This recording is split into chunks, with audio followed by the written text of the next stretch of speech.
Hello everybody. Hi ma'am. My name is Dieter Dagasdas. I'm 20 years old. I'm from Barobo, Surigao del Sur. Alright. Do you like your name? Why or why not? Yes, I like my name because my name is the same artist in the Philippines. Is the one of the most famous artists in the Philippines, known as Dieter Ocampo. Yeah, my name is Dieter, and my name is copy to artist in Philippines, Dieter Ocampo. Alright. How do you like your favorite sports or hobby? I like sports. Uh, my favorite sports is football, but I don't know how to play football. I don't know how to play, but I really like football, and I watch football in TV. I don't know how.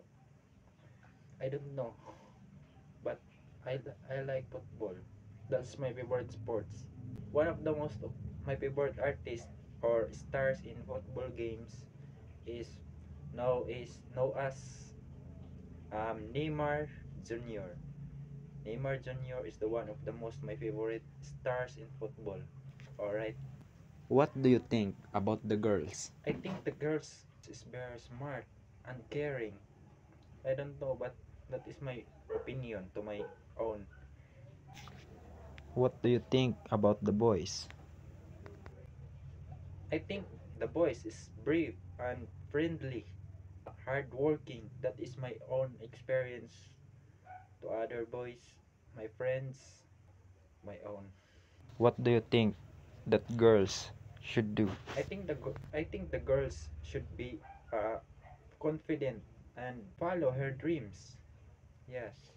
How society thinks that girls should do? Society thinks that should be the girls is quiet and polite, but girls can be anything they want. Yes. How society thinks that boys should do? Society thinks that boys are should be taught and follow, not show her feelings. Yeah, that's but boys should also be free to express themselves. Oh, alright. So, yun lang yung sagot ko ma'am sa video na ito, at uulitin ko po is my name is Dieter Dagasdas. I'm 20 years old from Barobo, Surigao del Sur. Alright. So, this is the end of our video tonight. Good day ma'am, and bye-bye.